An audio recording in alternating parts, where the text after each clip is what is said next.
What's going on? It's your boy Adam back with another addition to a video. I'm taking another break. An hour and a half went by like that. I get into my work and the time just flies.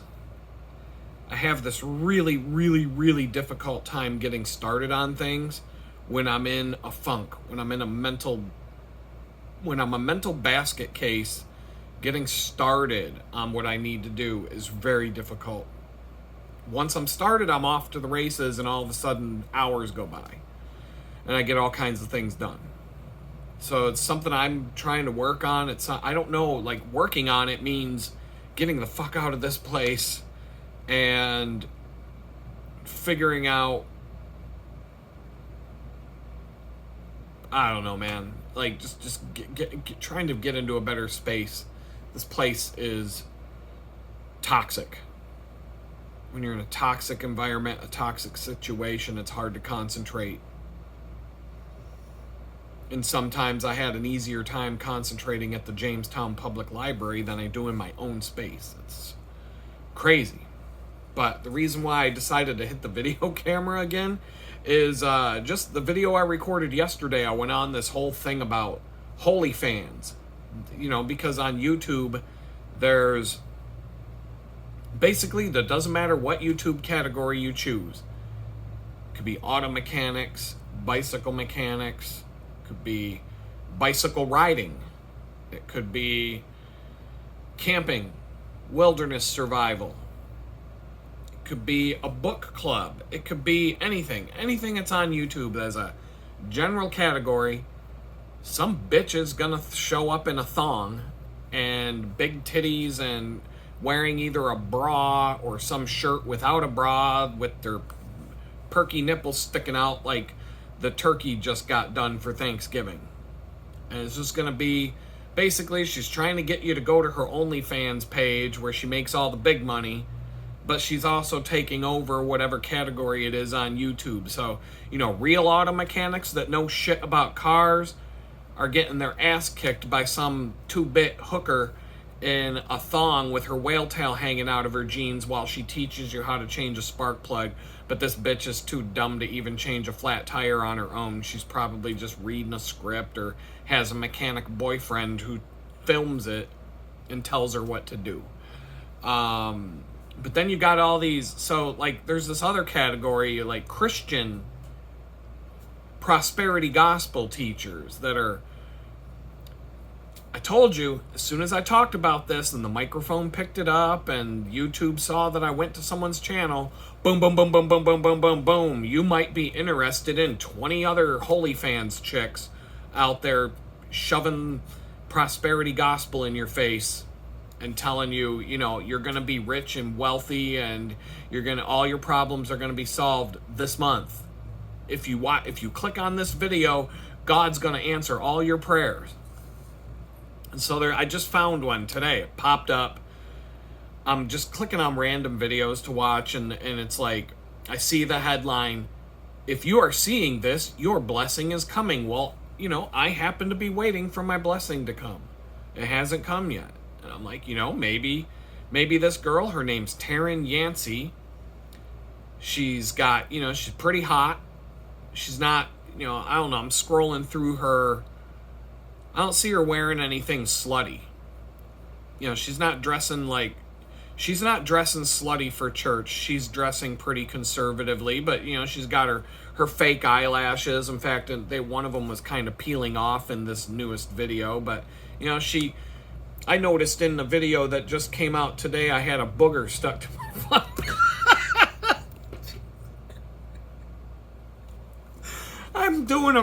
I'm watching a video that I put out today just to see what was in it and see how far back I am on these video delays. And there's a fucking booger. There's a booger stuck to my ear in the video. I'm coming all disheveled, unshaven. My hair's all fucking screwed up. I got a dirty t-shirt on I've worn for the last couple of days. And in this one video, I had a fucking booger stuck to my ear. I didn't even know when I was recording it, looking at myself in the camera, hey, you got a booger on your ear. How does a booger get on your ear? Well, when you're riding your bicycle down the road, I'm sure some of you know what a snot rocket is, right? So when you're going down the road and you gotta blow your nose, just chew, chew, it's done. You get it out. And you try to aim, shoo, out the side of the car. Or sometimes if someone's honking at me as they drive by, if they get close enough, I'm gonna be like, chew, right out blow that fucking snot rocket right at their car.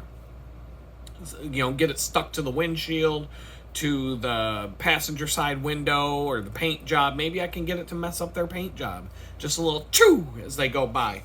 Give them a little middle finger and a chew out the fucking side of my nose. Well, I must have been going really fast that day because I must have blown a snot rocket out my nose and it just went whoopsh and stuck to my ear. And so I just had a fucking booger hanging on my ear the whole video. And then part of the video, I get home and I'm looking at I'm like, wait a minute. When I got home, is that booger? The booger was gone. I don't know where it went. I don't know how. The wind, I must have been going so fast that the booger was like hanging on, and woo, off into the background. You know, I do ride my bike fast, so when I got home, I didn't have a booger stuck to my ear. But during half of this freaking video that I'm watching today, I can't wait to see how many comments pop up on this video about a booger stuck to my ear. I can't wait. People point out I got a nasty nose hair hanging out, going like a violin string length nose hair hanging out. You could probably get out a freaking bow and play a tune off of it. People point that shit out all the time, but I'm waiting for the comments about the booger stuck to my ear. It's coming. It hasn't popped up yet, but they're coming. So anyway, I'm watching videos while I work, and kind of they're in the background. I'm just listening to them. I'm like, okay, so what does this chick have? What? And it's just, you know, the same shit. God's gonna turn it all around. You know, you watch this video and Jesus loves you and he's gonna turn it all around and it's gonna happen this month. And I'm just like, exactly. Oh yeah, it's gonna happen right this minute. Yep, just because I watched this chick dish out prosperity gospel. I don't know if she might have referenced some scripture and whatnot. She had like some notes. She had a cheat sheet in front of her. She was doing the I'm sitting in my car in a parking lot format. That's another popular YouTube format. Back in the day, I should have just put up a video camera in my car as I was driving back and forth to work. I had no problem filling up the time it would take to get to work and back. But anyway, this girl, I just decided, I'm like, let's see what the headlines are for this girl's clickbait videos.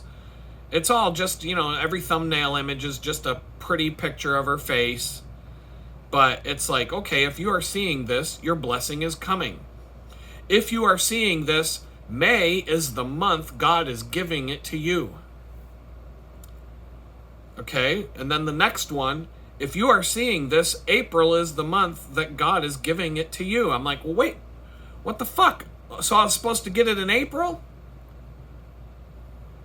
But, I guess all the people that got screwed over in April, well, it's actually coming in May. Sorry. Your blessing, I said your blessing was coming in April, but it's actually coming in May. Here we go. You're not seeing this by accident. The next one. God says you have to stop doubting his promises. Maybe I'll cue that one up and see what she has to say about that one. Because obviously I'm a skeptic. I know God can fix everything in my life like that as soon as he wants to. I don't want to know, it's not my problem, but I'm skeptical. Like, will he do it? That's my question. Will he? Or am I just doomed to serve a life sentence of misery and chaos and a broken life and a life sentence and be harassed by the federal government for the rest of my life for mean tweets? In the video I put out today, I was talking about how the producer of the CNN show run by Chris Cuomo, the brother of disgraced New York Governor Andrew Cuomo, had a producer his right-hand man who raped a 9-year-old girl, and he's doing 20 years in prison for it. But when you search for the guy on Google, you get like 3 articles about it. But when you search for the asshole who wrote mean tweets, you get like 500 fucking pages of results. You don't get 500 pages of... a major CNN producer of a major CNN show, the brother of the governor of New York, raped a 9-year-old girl, and you can barely find any news about it. And he's doing 20 years in the joint for that crime. His name is John Griffin. You can look this up. I looked it up a while after I watched the video today. I'm like, what was that guy's name? It took me like 2 seconds to find it. John Griffin, CNN producer, raped a 9-year-old girl. Boom, there you go. You got what you need to find the story. Don't believe me? Go look it up. But what else do we got here? The demonic resistance you've been facing is coming to an end. Okay, maybe I'll watch that one and see what's in there. It's coming to an end. Well, we'll see. Just because some hottie told me, can I believe it? I don't know. We'll see. Oh, wealth is at the door. That's the next one. Wealth is at the door. The prosperity gospel. If you are seeing this, God is inviting you. Oh, if you see my videos, you must click on it. God says your miracle is in motion. Does he? Well, that was a month ago. So if I had clicked on the video a month ago, would my miracle be in motion? Or is it only in motion if I click on it now? I don't know. Do I have to send money to her OnlyFans account? Do I have to... Wait, how does this work? I don't get it. Oh, if you are seeing this, March is the month God is giving it to you. Get the fuck out. I thought it was April. I thought it was May. Now it's March. Oh, I was supposed to get my shit in March. But, oh, no, wait a minute. I meant April. Oh, no, wait a minute. If you didn't get your blessing in April, I mean you're getting your blessing in May. So I guess sometime in June there's going to be a clickbait title. Hey, you're about to get... June is the month you're about to get your blessing. About to get my blessing. That means July is the month I'm getting my blessing, right? It's like listening to the fucking QAnon people trying to predict the date that Jeffrey Epstein's clients are going to get arrested. It's just 2 more weeks, just another month. Next month it's going to happen for sure. Oh, it's going to be next month. Well, if you look at the Twitter post that Donald Trump just posted, you can see that he uses the number 393. And if you go to Q post 393, you can see it's going to be 6 weeks from today. And then 6 weeks from today shows up. Well, it's actually going to be next month. Oh, it's actually going to be 2 weeks from then. Oh, no, wait, it's going to be... And they've been doing this since 2017. Oh, 2 more weeks. Oh, just a couple more months. Oh, just another month. A couple more weeks. Another month. Another couple... Oh, it's going to be next Friday. Oh, no, it's going to be next month. On the last Friday of the month, that's what I meant. It just keep moving the fucking goalpost down the road. So that's all this OnlyFans chick is doing is, oh, your blessing's coming in May. Oh, wait, nope, your blessing didn't come. Oh, it's actually June. I'm my bad. I read the Bible wrong. I got all my premonitions are all fucked up right now. No, wait a minute. It's actually going to be June. No, wait, it's July. 4th of July is Independence Day, and that's when God's going to give you everything you ever wanted. No, wait, no, it's going to be August. It's August is the month. August is the 8th month of the year, and 8 is the number of Jesus. And so Jesus is going to come through in August. And let's see here. God showed me this prophecy. Debts will be supernaturally canceled. Yeah, we'll see about that. Holy ghosted. I'm sure she's ghosted plenty of hers. I'm sure if I read the comments under every video, it's just a bunch of simps telling her how pretty she is and praise Jesus. And, oh, you're so beautiful and praise Jesus. And, oh, you're so beautiful. Because a lot of these fucking people, anytime you have a hot chick on YouTube or Instahore or Facebag or whatever the hell it is, that she'll have like 500 comments under every post. I think you're beautiful. Oh, I love you. Oh, you're so stunning. And all these other, it's like, loser. She's not going to respond to you, and she's not going to go out on a date with you, and she's not going to give you her number. Stop being a lost puppy dog and begging for attention from a social media whore who probably doesn't even manage her own shit. She probably pays someone to post all this shit for her. Come on, man. So, oh wait, God says you're about to get your wealth. You are being positioned for favor. Let's see here. What else do we got? Do we have, oh, this video will find you when you're ready to hear this. Yeah, it sure will. Every goddamn thing is a clickbait title on these OnlyFans chicks pages. And there's guys doing it too. There's plenty of guys out there who are just like, your blessing's coming next week. No, wait, I meant the week after that. No, wait, it's going to be at the end of the month. No, wait, it's the end of next month. My bad. Just one clickbait title after the next.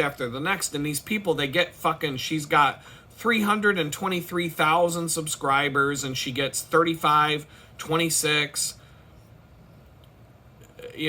She gets 35,000 views on this video, 26,000 videos on this other video, 102,000 videos on another video, etc., etc., etc., etc. It's just like, so if I just put up some fake bullshit, your blessing's coming tomorrow, your blessing's going to be here next week, should I just find a fucking daily devotional book by some author in the prosperity gospel movement and literally just put out a video every day where I read today's devotional but pretend it's mine, pretend it's something I came up with, and just put a clickbait title on, you're going to get your blessing tomorrow. May is the month, it's all going to turn around. June is the month, you're going to get your blessing. July is the month, you're going to be completely healed in the month of July. If you click on this video, prosperity will come your way. I'm fed the fuck up with it. But at the same time, I'm going to watch a couple more of her she's good looking enough. I can give it a few more minutes, but I'm not leaving no fucking simp comments, that's for sure. I'm just curious to see, what is she actually saying in these videos on a couple of these titles. Because it's like, okay, all 35,000 people that saw the video, if you see this, May is the month God is giving it to you. All 35,000 people that watch that video, they're getting their blessing in May? What about all the people that were supposed to get their blessing in April? Did they come back and click on May's clickbait title to find out if May is the month that... even a broken clock strikes the right time twice a day. So, if May is the month, it's all going to fall into place for you. June is the month, you're going to get your blessing. July is the month, your life will be healed. August is the month, it all comes together. Eventually, if shit works out for you, I guess I can say I got it right, didn't I? It's ridiculous. I'm so sick of this shit. But Google, I'm telling you, for the next week, that's all I'm going to see in my feed now. You might be interested in this. You might be interested in that. And it's just going to be nothing but this clickbait bullshit. And so I just figured I'd bring some more to the table. And if you watched the last video I posted, this goes right along with that. But I'm going to get back to work and play one of these girls' videos and see what the hell she has to say. Because I think it's all bullshit. And I'm interested in it just for that reason. So anyway, I'm going to get back to it. Peace out. What's going on, everybody? It's your boy Adam. It is May 8th, and I'm taking a break. I'm getting caught up on things that... Last week, man, was a rough one. And I'm getting caught up on things that fell behind, to say the least. It's a process. It's this situation here in this dump is just it's taken everything out of me. It's so... I thought I was burned out when I was homeless at times, but this is way above that, way beyond anything I felt while I was homeless. And there were days when I was homeless that I was down in the dumps. feel worse now. I mean, in some ways, in a lot of ways, it's still better, but a couple of interesting things have taken place today, I guess. I'm going to start out with just, I'm going to give you the update on the cycling, because I keep certain stats just to, well, I told you in the beginning of the year, I set a goal for myself to ride a bicycle, walk, or go on human-powered adventure. The last time I'd set a goal like this was back in like 2014, I think. Sounds about right. It was 2014, and I set 1,000 miles of adventure goal, and I did everything from mainly cycling, but hiking and walking, but hiking. I count walking as hiking. If I'm tracking the mileage, there's a separate section in Strava for walking versus hiking, but it tracks different things, so I mark it all as hiking. Downhill skiing, rollerblading, inline skating, pedaling a bicycle bar that seats 25 people at a bar on bar stools with pedals in front of you, and everybody has to contribute to drive this thing around town. There may be something I'm forgetting there. Oh, canoeing, riding around in a canoe, paddling a canoe. So it was the most variety I ever got in one of these goals. Oh, cross-country skiing was in there. So downhill skiing, cross-country skiing, cycling, hiking, riding around in a canoe, a pedaling bicycle bar, and I don't know if I said something else, but all of those contributed to getting 1,000 miles of adventure the eve before Christmas Eve out on a random hike with a friend. And it ended up being 1,000.0 for the year. Now Strava shows it as 999.9. I don't know why they changed the calculations around, but when I did it, it showed up as 1,000.0. I had a screenshot and I posted it to social media saying, I did it! It wasn't like 1,002.3 or anything. It was 1,000.0 at the end of the hike. I couldn't believe it. But now they're screwing me. You know, this is like 10 years later. I'm looking back, and if I go back to that year, it shows the total as 999.9 instead of 1,000. I don't know why. Maybe I should just go manually enter a 0.1 mile hike for that year so it still shows the right. But it don't matter to me that much. Anyway. So far this year, I've gone 1,828.9 miles, or approximately 1,779 on the bicycle and 49 on foot, walking. Now, last year in Jamestown, I walked almost 600 miles. Walked while I was homeless, and that was from May 1st to, sometime in September. I went on a couple of long walks. I was going to say one, but I went on more than one 5-mile walk. My friend and I, when I was living with him, we would walk around the neighborhood here and there. That would tally up to about 5 miles per walk. And there was a time I walked down to the bakery I worked at, which was also a 5-mile walk, and I walked approximately halfway home and got a ride the rest of the way that day. Ever since, if I got to go more than a couple miles, it's on a bike. If I'm going 2 miles or less, it's on foot. 3 miles, taking the bike. Like, it's an hour versus 10 minutes. Like, why would you walk for an hour when you can bike in 10 minutes? If I end up moving to the place that I'm really hoping that I get my hands on,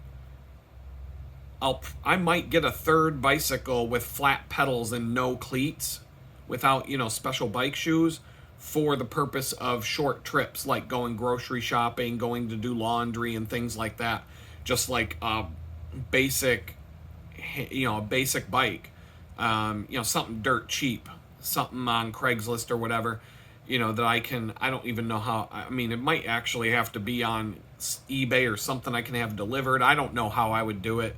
but a cheap bicycle, basic, like an old school vintage mountain bike or something that's just something that I set up with big giant baskets on the back and flat pedals so that I don't have to wear bike shoes. Something where I'm going to go 2 or 3 miles, get my laundry done, go a few miles, 3-4 miles, and to 3 miles, whatever it's going to be, to the grocery store and back. Something that I don't have to like get all decked out for. Put slime and sealant in the tires, like set it up so that I can go someplace like that without even having to take tools or a repair kit. Because really, if I'm going 4 miles and it breaks down to the point where I can't ride it, it's not that ridiculous to walk home, especially if I'm not wearing bicycle shoes. I could walk in a pair of sneakers. So, I have 171.1 miles left to reach my goal, and it's not even the middle of May yet. In January, I did 141 miles. February, I did 484. March, I did 589. April, I did 530. And the average of those 4 months per month was 435.9 miles per month. Oh, there's a freaking fly. I'm sick of these fucking things. I already got one earlier. I don't know, man. This place is so... After I clean the place, the flies and the ants show up. The ants look like that's done. I've been checking the ant trap all day, or the ant bait. No ant. There's like maybe one. So I'm going to leave it there for a while. But at some point, I'm going to want to clean. And I'm just going to put that in a behind the kitchen counter thing with the whatever on it. I'm just going to put it away. Like, keep it out, but just put it somewhere. If the ants find it, cool, it'll kill them. But after I cleaned everything, after I got the place tidy again, all of a sudden I had ants. I didn't have ants when I had dirty dishes sitting out. So I don't know, man. This place, and then flies show up every now and then. That's normal. There's no place. I have never lived in a house or an apartment that didn't get ants from time to time, and I've never lived. Flies. They come in. I open this door. To come in and out of the outside. Occasionally, a fly shows up. But anyway, back to the bicycling. I need to average 32.1 miles per month starting May 1st to the end of the year to reach my goal. And I have already, I don't know how many miles I've ridden so far in May, but I'm kind of on pace to do 5,231 by the end of the year.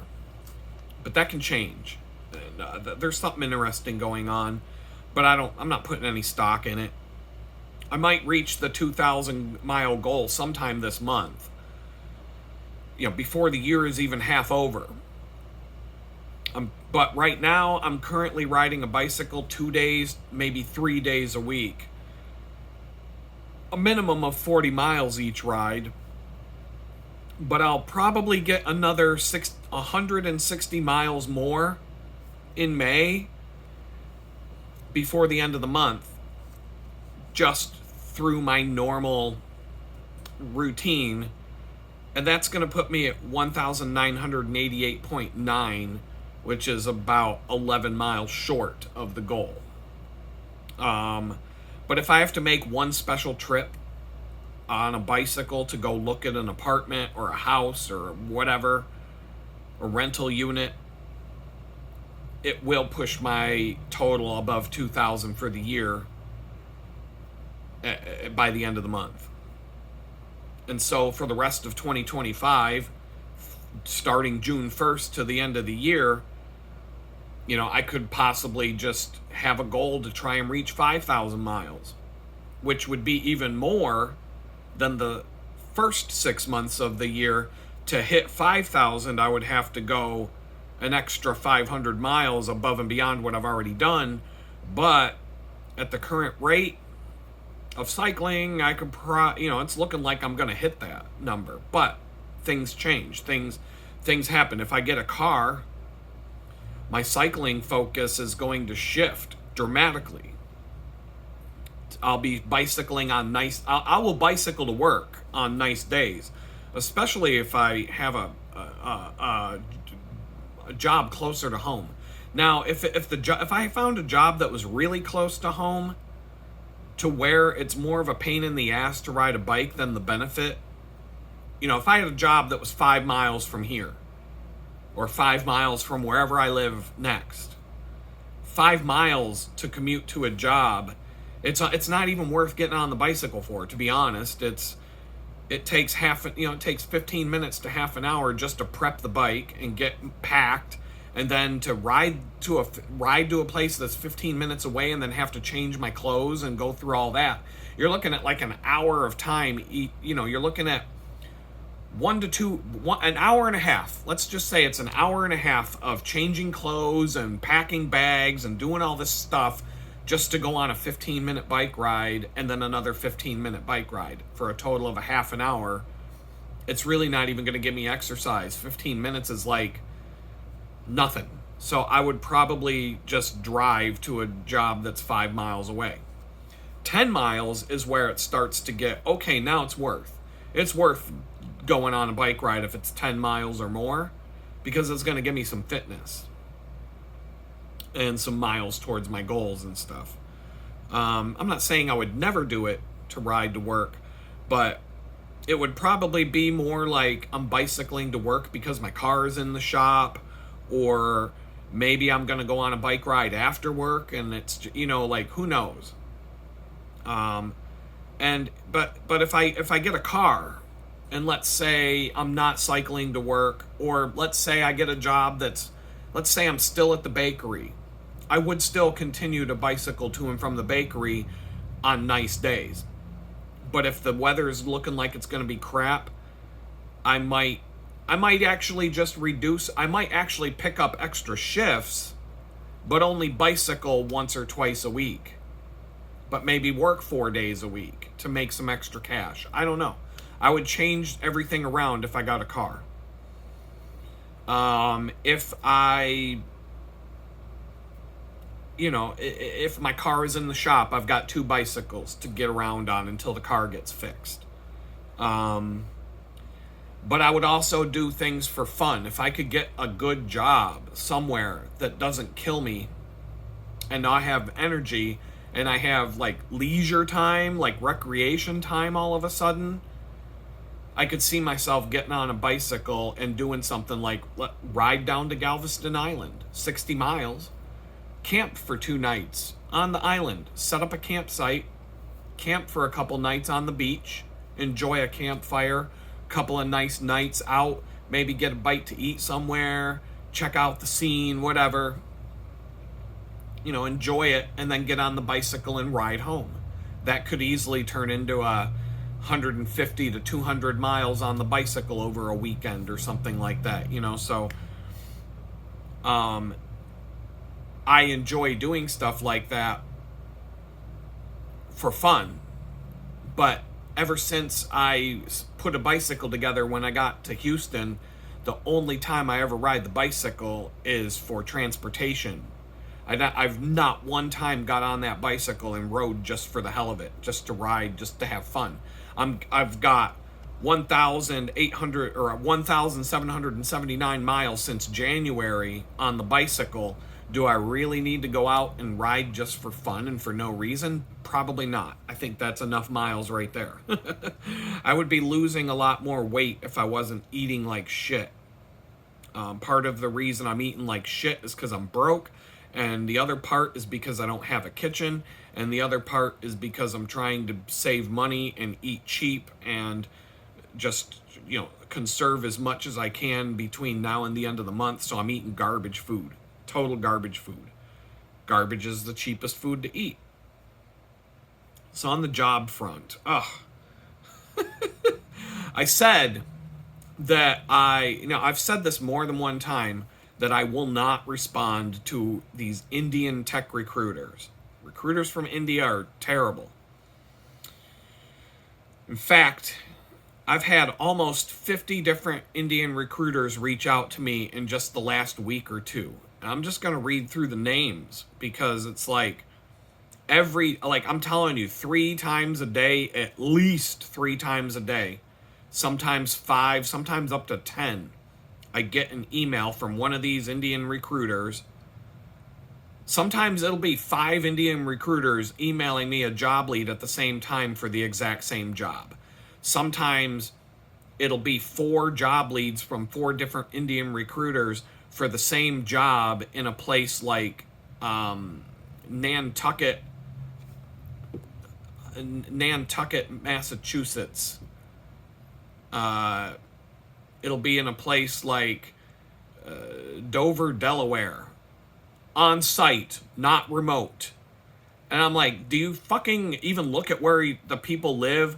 I think what these people do, they just have a collection of email addresses, and they just, when they get a job lead, they'll just mass email 500 different people at once and just see what comes back. It's bullshit.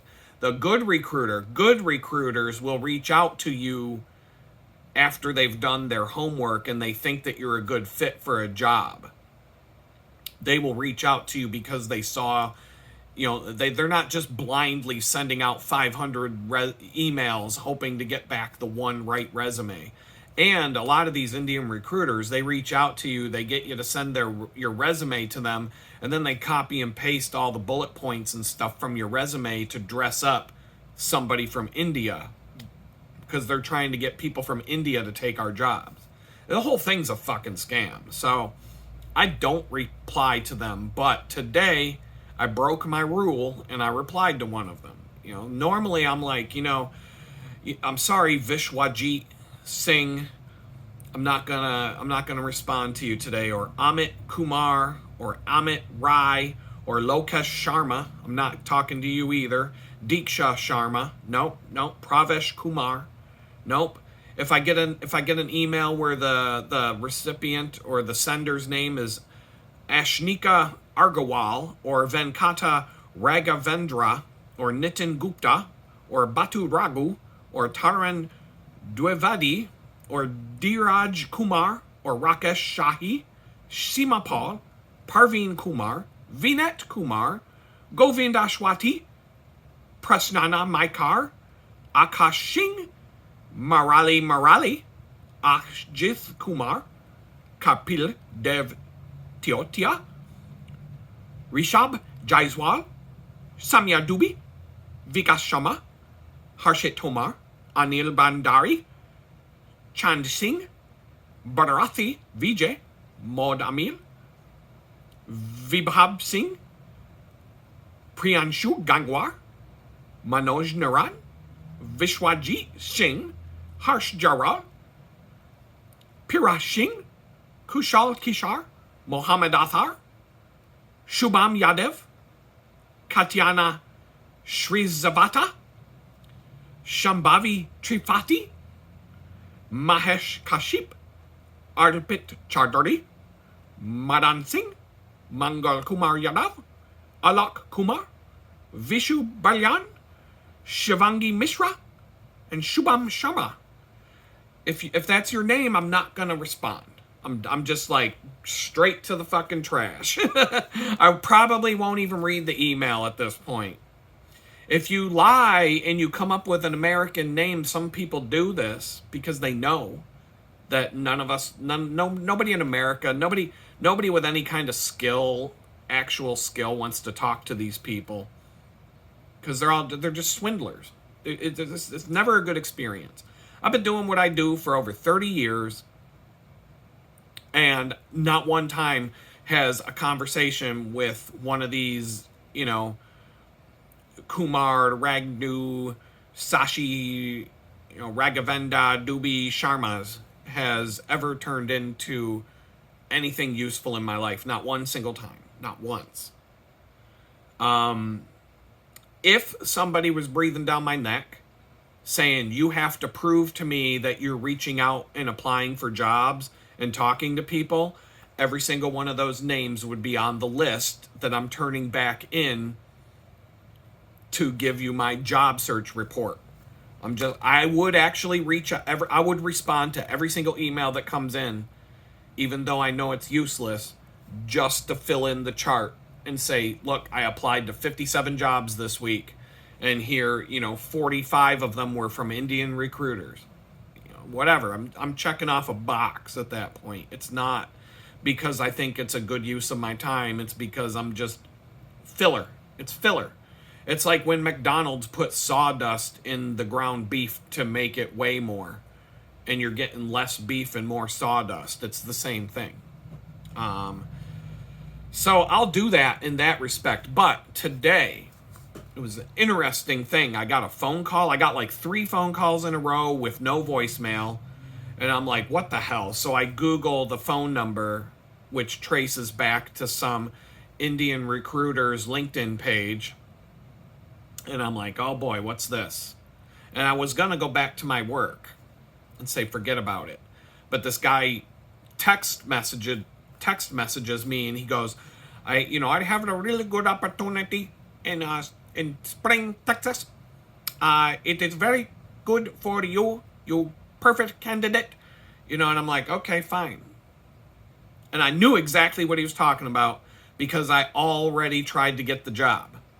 An American recruiter, an English-speaking American recruiter, about a month ago, maybe it was a month ago, maybe more. A month ago, give or take, an American recruiter, I forget her name, reached out to me for the same job.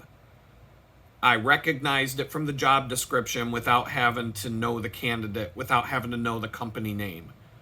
In fact, the Indian recruiter didn't want to tell me the company name, and I said, is it this? And he goes, yeah, it very well maybe. And I'm like, okay, yeah, I know, dude. I'm not stupid. I'm hip to what's going on in town. So, yeah, I applied for this job. I got a phone screen interview out of it with the recruiter that was looking to fill the position. They said they'd be setting up a job interview for the following week. And then a couple of days later, maybe 3, 4, it was like Friday. The end of the week, I get a standard rejection email that looked like, like she hit a button and it automatically sent me an email saying you're no longer being considered for the job. And I'm like, really? I live 4 miles away from the location.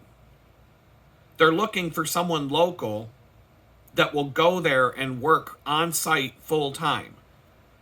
I have 25 years of experience doing exactly what they want.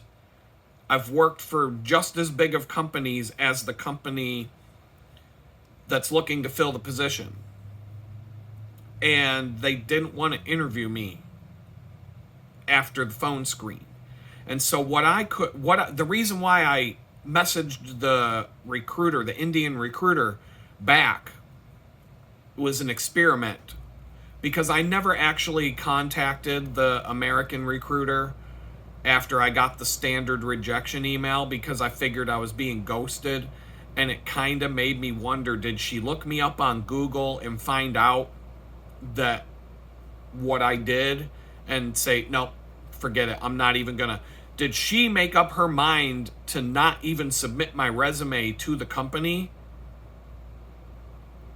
And is that why I got rejected? Or did the company just reject me because they didn't like my resume or my portfolio or whatever? So I replied to this Indian recruiter today, and we talked on the phone. He actually spoke good enough English I could understand him, which that was a plus, because usually I can't understand a word they say. This guy, I could. He had a thick accent, but I could understand him. And I didn't have to ask him to repeat himself 6 times every time he said something, to the point where I'm like, just send me an email, dude. So I'm just like, all I said was, all I thought was, it's the exact same job I just got rejected for. Let Team India send the resume over and see what happens. If I get an interview with the company itself, that's going to indicate to me that this recruiter, the American recruiter, rejected me before even sending my resume over there. Which means she looked me up on Google and she found out what I did. Maybe she found my YouTube channel. I don't know. And so this is like just a test. Like, I just decided to use this as an experiment to gauge what happened there. Do I think I would ever have a chance in hell of getting a job at this company? No. I can't even get a job with fucking DoorDash delivering food. I'm not even good enough to pick up a bag of food and take it to somebody because I'm the biggest piece of shit criminal that ever walked the face of the earth. I know people who have criminal records 10 yards long who DoorDash. But I did one thing. I said mean shit on Twitter. That's the end of it.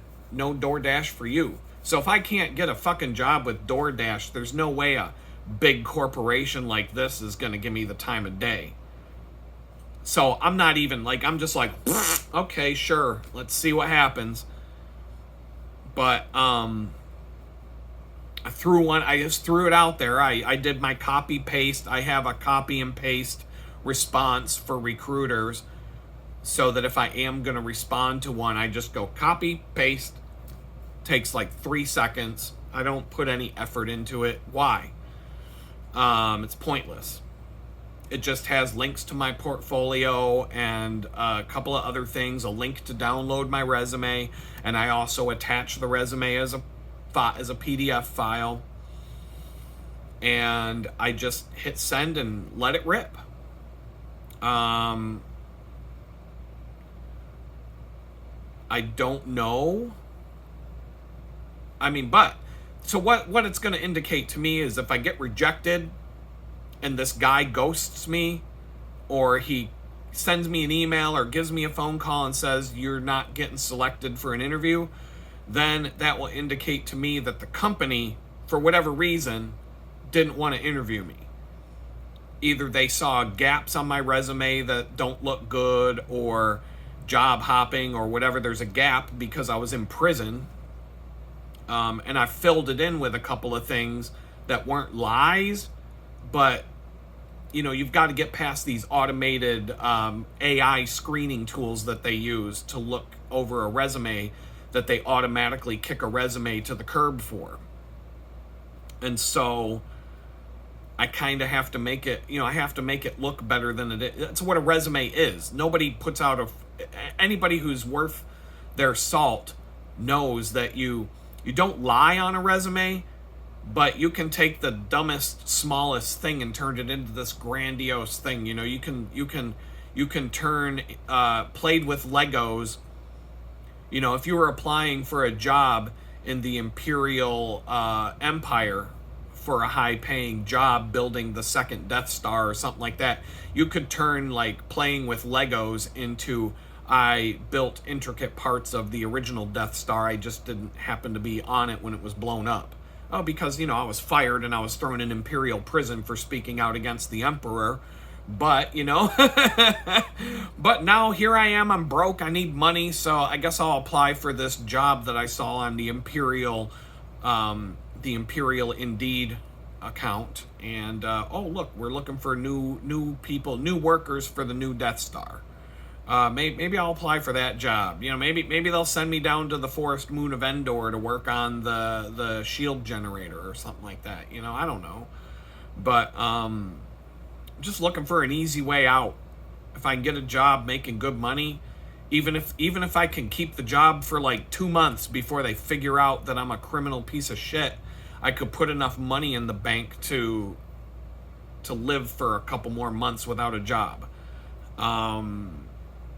And if it went farther than that, so be it. Awesome. I've got a resume builder now, and now recruiters and people will take me seriously because now I've got an actual job. It's like women don't want to give you the time of day when you're single. But you put a wedding ring on your left hand, you're walking down the street, random girls, 9s and 10s will walk right up to you and say, hey, you want to go around the corner to a dark alley and get a blowjob? I'm down. Like that, they'll be all over you if you walk around with a wedding ring. Ask any married guy. Just don't ask your husband, because he's not going to tell you the truth, but that's how it is.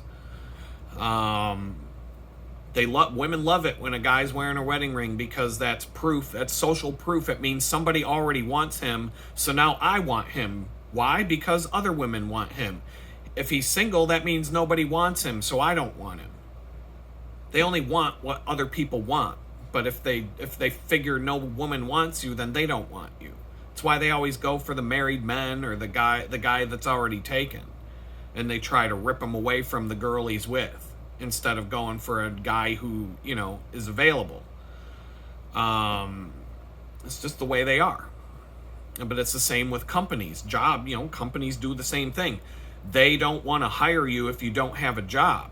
Let's just say the CEO of your company spent all the company money on hookers and blow and trips to Epstein Island and all that shit, and he ran the company into the ground, and he ended up going to prison for it, embezzlement and all kinds of shit, and the company just doesn't exist anymore, and you lost your job because of that. Companies aren't going to give you the time of day because, he doesn't have a job, he's unemployed. Fuck that, he's untouchable, he's unemployable. We don't want that guy. We want the guy that works for a company. We want the guy who already has a job. We want to pry him away from his current job and come get him to work here. Even though you could probably get the unemployed guy for pennies on the dollar, because the unemployed guy is going to be willing to take whatever you give him. The guy who already has a job isn't going to leave his job unless you're offering something like money. So, but, looking for a job and looking for a girlfriend, it's the exact same thing. They're identical. I could give...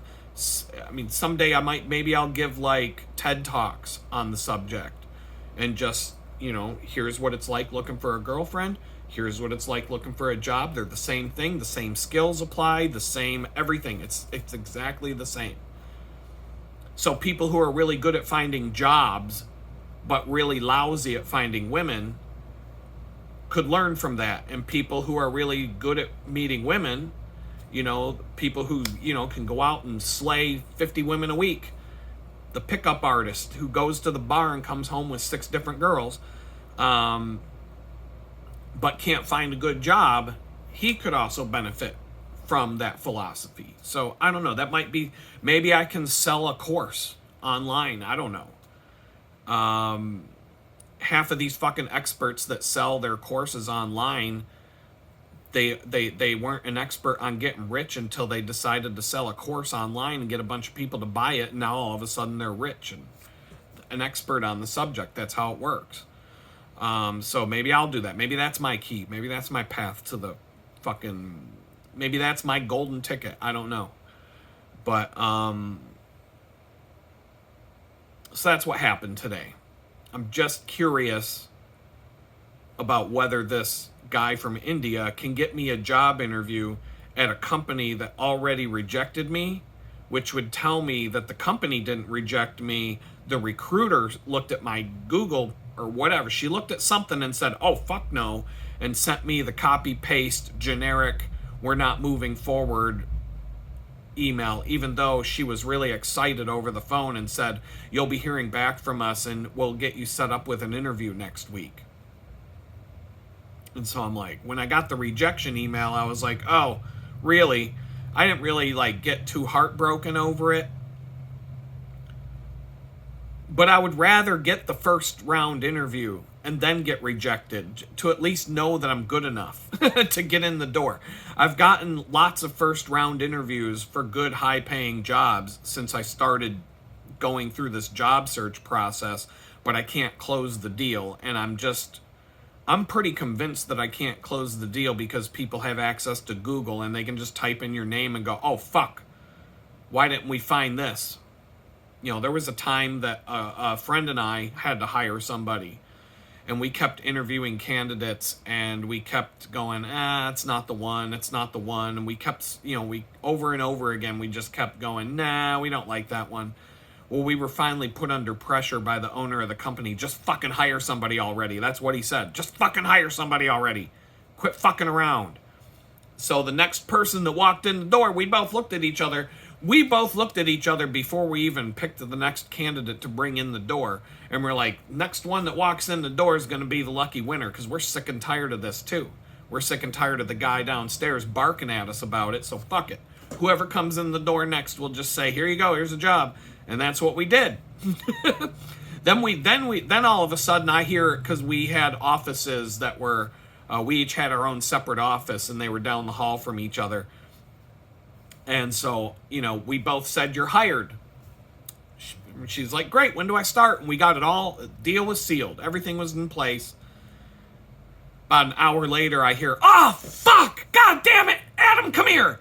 And I come walking down the hallway, and I look, and she's like, you're not going to fucking believe this. And she pulls up on her screen, she did a Google search on this girl, and she's like, look at this crazy shit. She's a fucking ordained witch from the coven of whatever the fuck. And she's got all these fucking witchcraft books on Amazon and all this other stuff. And we're like, holy shit, she's going to come in here and start casting spells on us if we don't get along. And we're like, fuck! The one candidate, the one time out of the whole time we were searching that we didn't Google the candidate. We got burned. We got burned so fucking hard. But then we were looking at each other, because we both hated working at this company, and we were trying to find our way out. We both did find our way out and ended up better off. But at the time, we kind of just looked at each other. Maybe this was meant to be. Maybe she's the one who's supposed to come in here and bring her her kettle and her witch's brew or whatever, and maybe we'll walk in on her office one day and she'll be going, eye of newt and wing of bat, bring this company down like that, and casting fucking spells and shit to bring the company down and to make the people that were doing dishonest things pay for their their karma may have come back to them because we hired an actual witch, like straight up Wicked Witch of the West from. I'm surprised she didn't show up to the fucking job interview in a pointy hat. It was crazy. And we're just like, man, how the fuck did we do that? But it was because the owner of the company was like, he was like, did you find somebody yet? We'd been looking for a couple of weeks, maybe. I don't know. The owner was like, hurry the fuck up and just pick somebody already. And we didn't really like any of the candidates we had picked so far, but personality-wise, they were all good.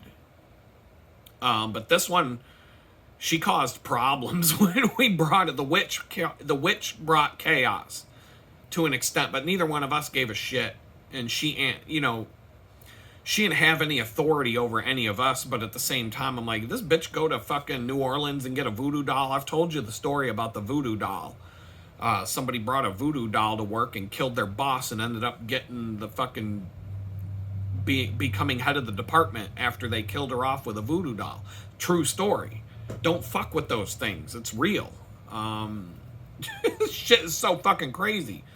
And for those of you who are new to the channel and didn't hear that story, a friend of a friend, I'm not, no details need to be said, went to New Orleans for Mardi Gras, show her titties, get some beads, the whole party time.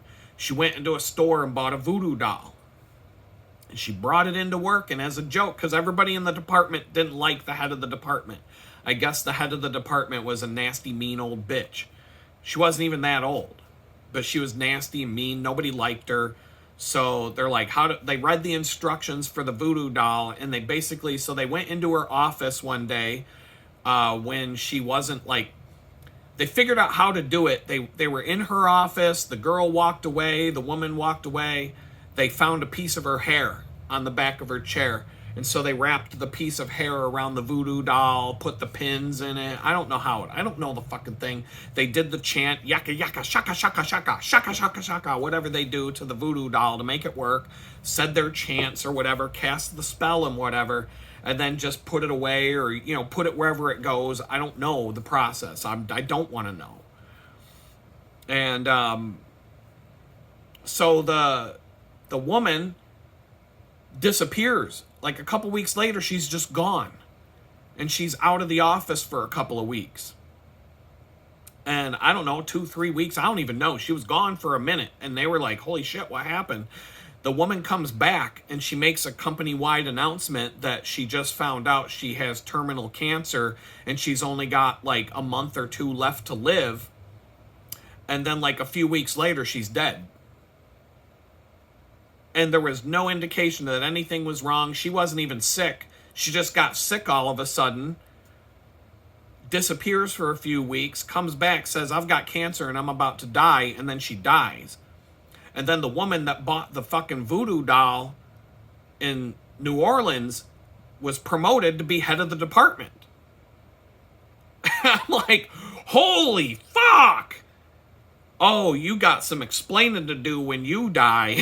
That's for sure. It might be too late. I don't know if Jesus can undo what's been done there. Jesus says he can forgive you for anything you've done, but you done signed a contract with the devil. That's just like when rock stars sign a contract with Satan, and Satan takes them to Epstein Island and videotapes them fucking a bunch of kids, and now that rock star is basically a servant of the New World Order and can't, they have to do whatever they're told. And if they don't do whatever they're told by Satan's minions, that video, remember that kid you fucked on Epstein Island? Well, here's the videotape. Now, I think it would be in your best interest to do what you're told, because if this tape were to end up in the wrong hands, and I know that's not going to bode well for you.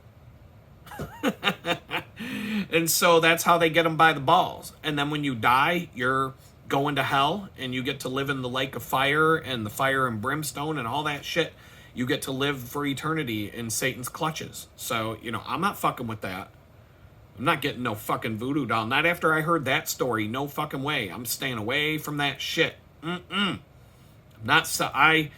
thought about it. Maybe I could sell my soul to Satan and get out of this mess that I'm in. At least for now, I could, go from rags to riches. I don't think it's worth it. It might be for a minute. You might get to go to some fun parties. Maybe not P. Diddy level parties, but you might get to go do some fun shit for a while. But in the end, it's not going to work out for you. So stay away from the voodoo dolls. Stay away from the contracts with Satan. Don't sign anything with your own blood. None of that shit, man. Stay away. I'm telling you, I've seen it. I've seen this shit. I've seen too many fucking things in my life to go screwing around with that. But anyway, when you're in the situation where you've been homeless and you're struggling to survive, boy, it is tempting. It is tempting if the guy in the, if the random guy were to walk up to me on the street, if you just sign your name, just prick your finger with the, maybe it's, and you don't even have to cut your finger with a knife anymore. You can just use that little thing that you use for diabetes when you test your blood sugar, right? Just tink, squeeze out a nice big blood drop there and sign your name to the contract. It don't even hurt. Like, you don't even know you just pricked your finger. It's just like, oh, there's blood there. I have a blood sugar test kit. It doesn't hurt at all. Back in the day, you might have to slice your hand open and smear it on the fucking contract or whatever, but now you can just, done. Don't do it. That's all I'm saying. Don't do it. If somebody says you got to put your bloody fingerprint here on this parchment, this contract written in Old English text about thee and thou shalt gain many riches, thou shalt, live in mansions, thou shalt sign your soul over to me upon your final day, don't do it. Don't do it. It's not worth it. But anyway, so that's what's going on with the job search. I mean, I might be working for Satan's minions if I did get the job. I might just, take the job for a couple of months. It would feel like I'm a soldier in the Rebel Alliance who got screwed over by the rebels. Even though my former job was working on the Death Star, but,